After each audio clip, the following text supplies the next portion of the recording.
안녕하세요 여러분. 파이코인 전도사 파이커넥트입니다.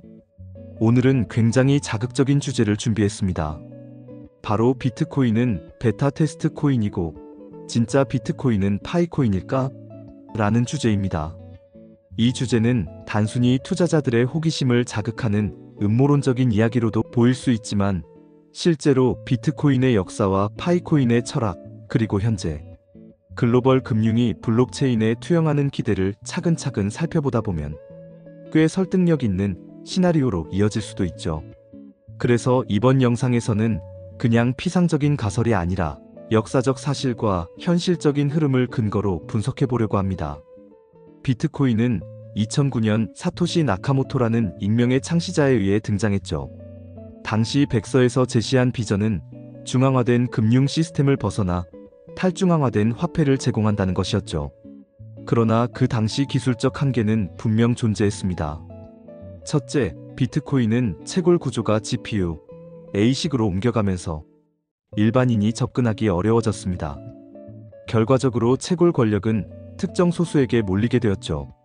둘째, 초당 처리량이 낮아서 실제 결제 네트워크로는 크게 확장되지 못했습니다. 셋째, 에너지 낭비 문제는 꾸준히 지적받아왔죠. 채굴을 유지하기 위해 엄청난 전력을 소모하는 구조는 현실적인 화폐 확산에는 치명적 한계였죠. 이러한 문제를 떠올리면 비트코인은 진짜 완성본이라기보다는 베타 버전, 시범 모델에 가까웠던 것이 아닐까? 라는 해석이 가능해집니다. 전 세계가 블록체인이 무엇인지 체험하게 만들고 디지털 화폐에 대한 인식을 심어주는 역할을 수행한 것이죠. 2019년 스탠퍼드 출신 개발진이 시작한 파이코인은 전혀 다른 발상을 가져왔습니다. 바로 모바일 채굴이라는 접근 방식이었죠. 누구나 스마트폰 하나만 있으면 따로 전력 소모 없이 채굴이 가능하다. 이것은 단순히 기술적 혁신만이 아니라 철학적 혁신이기도 했습니다. 비트코인이 보여준 한계인 채굴 중앙화, 접근 장벽, 확장성 부족을 정확히 겨냥해 보편적 채굴 참여를 구현하려고 했던 것이죠. 파이코인 팀이 의도한 바는 분명합니다. 누구나 1인 1계정으로 평등하게 채굴에 참여할 수 있어야 한다는 점, 노드 검증을 통해 에너지 소모 없이 신뢰 네트워크를 구축할 수 있어야 한다는 점, 모바일 환경이라는 접근성을 극대화의 채굴 자체가 사용자 확산의 원동력이 되어야 한다는 점, 결국 파이코인은 진짜 대중형 암호화폐를 목표로 삼았다는 점에서 이전 비트코인이 하지 못한 실험을 계승하고 확장했다고 볼 수 있죠. 비트코인이 다지지 못한 길을 파이코인이 가는 걸까요? 비트코인은 디지털 황금이라는 타이틀을 얻었지만 결제 수단으로는 아직도 불편한 수준입니다. 반대로 파이코인은 태생부터 결제, 상거래, 실물 경제와의 접점을 고려했습니다. 예를 들어 파이코인은 메인넷 전환 과정에서 KYC 인증과 실제 사용자 네트워크 구축을 중점에 두었죠. 암호화폐 역사에서 이렇게 철저히 사용자 인증 과정을 도입한 사례는 거의 없었습니다. 그만큼 파이가 지향하는 길은 단순히 투자 자산이 아니라 실제 통용 화폐임을 보여주는 증거이죠. 또한 파이코인은 글로벌 인프라 구축에 있어 커뮤니티에 큰 비중을 두었죠. 해커톤, 개발자 커뮤니티, 파이앱 생태계 운영 등을 통해 코인 하나만 존재하는 프로젝트가 아니라 실제 플랫폼 생태계를 구축하려는 시도를 이어가고 있습니다. 이제 중요한 질문으로 돌아가 보죠. 그렇다면 파이코인이 진짜 비트코인인가? 여기에 대한 해석은 크게 두 가지로 나눌 수 있습니다. 첫 번째, 철학적 논리입니다. 비트코인이 역할을 다하지 못한 보편적 화폐, 실현이라는 목표를 파이코인이 직접 겨냥하고 있다면 철학적 계승자로 볼 수 있죠. 그렇다면 파이코인은 비트코인의 완성판으로 보는 관점이 성립합니다.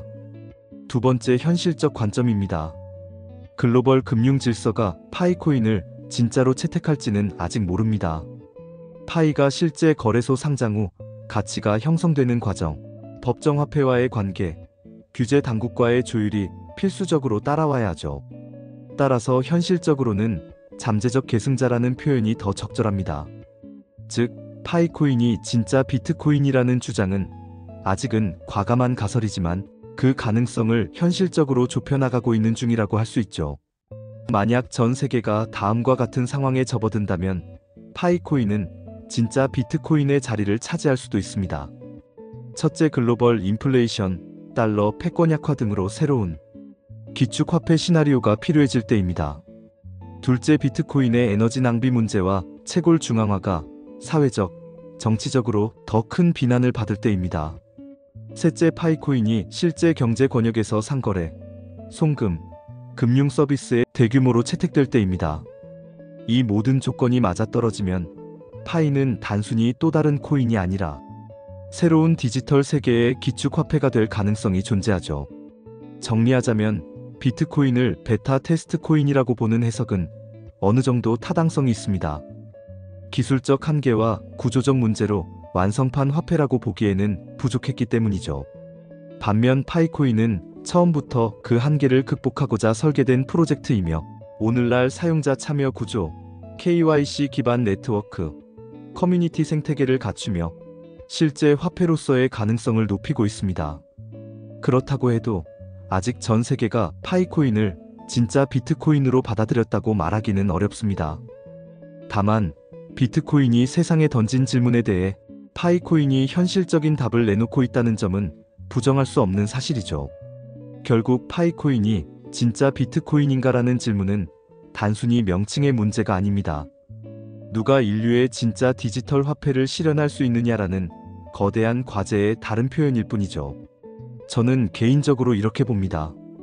비트코인이 세상에 첫 신호탄을 쏘아올린 전조였다면 파이코인은 우리가 실제로 살고 쓰는 생활 화폐가 될 수 있는 진짜 주인공일 가능성이 크다고 말이죠.